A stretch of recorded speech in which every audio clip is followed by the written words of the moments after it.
சிவகங்கை மாவட்டம் நாட்டாகுடி கிராமத்தில் கடந்த 8 மாதங்களுக்கு முன்னர் அதிமுக பிரமுகர் கணேசன் மற்றும் சோனைமுத்து என்ற விவசாயி கொடூரமாக வெட்டி படுகொலை செய்யப்பட்டனர். கொலையால் அச்சமடைந்த நாட்டாகுடி கிராம மக்கள் கிராமத்தை காலி செய்துவிட்டு சென்றனர். தற்போது இந்த கிராமத்தில் தங்கராஜ் என்ற முதியவர் மட்டுமே வசித்து வருகிறார். ஒரு கிராமமே காலியான நிலை குறித்து நமது சிவகங்கை மாவட்ட செய்தியாளர் பாஸ்கரவேலு நடத்திய நேர்காணலை தற்போது பார்க்கலாம். சிவகங்கை மாவட்டம் நாட்டாக்குடி கிராமத்தில் இப்போ ஒரே ஒரு மனிதர் தான் அந்த கிராமத்தில் வசித்துக்கிட்டு இருக்காரு. அதுக்கு என்ன காரணம் அப்படிங்கிறத அந்த கிராமத்தில் வாழும் தங்கராஜிடம் கேட்டு தெரிஞ்சுக்கணும். ஐயா வணக்கம். வணக்கம். இப்போ உங்கள் கிராமத்தில் 50 பேர் குடும்பத்துக்கு மேலே வசித்து வந்தாங்க. இப்போ வந்து எத்தனை பேர் வசிக்கிறீங்க? என்ன பிரச்சனை? நாங்கள் ஒரு 35 பேர் சமீபத்தில் போயிருந்தோம். 50 பேர்லேருந்து 35 பேர் ஆச்சு. இந்த கொலை நடந்த இடத்துல கழுத்தறுத்து ரொம்ப கொடூரமாக கொலை செய்ய மாட்டோம். அதுலேருந்து அச்சப்பட்டு அப்படியே வந்து வெளியேறிட்டாங்க. மறுநாளே வெளியிட்டாங்க, ஜாமானாலே வெளியேறிட்டாங்க. இப்போ வெளியில் தான் வசிச்சு வர்றாங்க. அவங்க சொந்தக்கார வீட்லையோ மாமனார் பிள்ளையை கட்டி கொடுத்த வீட்டில் அப்படி இப்படி வாழ்ந்துக்கிட்டு இருக்காங்க. திருப்பி வந்து இந்த கொலை அச்சம் வந்து அவை தொடர்ந்து நீடிக்கிறதுனால இப்போ எங்களுக்கு எந்த பாதுகாப்பு எந்த வசதி அடிப்படை செய்யாதனால அப்படி தான் இருட்டிலே தான் நாங்கள் இருக்கிறோம். அதில் வந்து நான் ஒரு ஆள் மட்டும்தான் இருந்தேன். என்னோட இந்த கொலை நடந்தது போலீஸ்காரர் இருந்தாங்க. அவங்களும் நேற்று காலையில் 7 மணிலேருந்து அவங்க பணி முடிச்சு போயிட்டாங்க.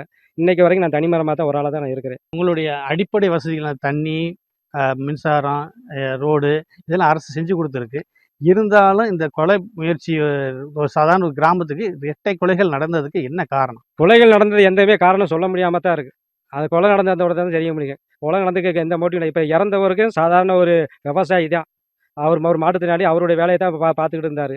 இப்போ அது கொலை நடந்தவர் வந்து அவர் போலீஸ் மூலியமாக தான் அவர் கொலை செஞ்ச மூலம் வாக்குமூலம் கொடுத்து அது மூலியம் தெரிவிக்க முடியுது. இங்கே நடந்ததுக்கு எந்த ஒரு மோட்டிவ் அதுவுமே தெரியாது. மறுபடியும் நடக்குன்னு பயப்படுறீங்களா? இல்லை நடந்த கொலைக்கு வந்து சரியான தீர்ப்பு கிடைக்கல அப்படின்னு சொல்கிறீங்களா? எங்கள் மறுபடியும் அச்சத்தில் தான் இருக்கிறோம். தீர்ப்பு கொடுக்குறது அது அரசுக்கு தெரியும் என்ன செய்யலாம்னு. இப்போ நாங்கள் வந்து இருக்கிற மக்களை வச்சு அச்சத்தில் இருட்டில் இருக்கிறோம். அதுக்கு தான் நான் வெளிச்சத்தில் வர்றதுக்கு நான் அரசுகிட்ட முன் வைக்கிறது என்னன்றா, எங்களுக்கு வந்து நிரந்தரமாக 24 நேரம் காவல் பண்ணி போய் கொடுக்கணும். இப்போ அந்த முக்கு ரோட்டில் இருக்க படமாத்தூர் பொதுமக்களும் உசிலம்பட்டி பூந்தி போகிற ரோடு திருப்பாச்சி போகிற ரோடு எல்லா பொதுமக்களும் சுதந்திரம் பஸ் இறங்கி எந்த நேரமும் 24 ஹவர்ஸ் பயம் இல்லாமல் போகிறா. ஏன்னு கேட்டேன்னா அங்கே 24 ஹவர்ஸ் வந்து காவல் கொடுக்குறாங்க. காவல் அன்றைக்கே ஒரு பெரிய வண்டி ஒரு 4 சக்கர வண்டியை கொடுத்து ஒரு 20 பேர் இருக்கக்கூடிய காவல் கண்காணிப்பை கொடுத்து கொடுத்து பாதுகாத்து வராங்க. இதுதான் நடக்குது. அதே காவல் வந்து நாங்கள் கேட்குறோம். இப்போ கொடுத்தோன்னா உடனடியாக வருங்க நிரந்தரம் 24 இது செய்ய அரசு தயாராக இருந்தால் இப்போ 1 மணி நேரத்தில் வந்து அந்த பொதுமக்கள் வந்துடுவாங்க.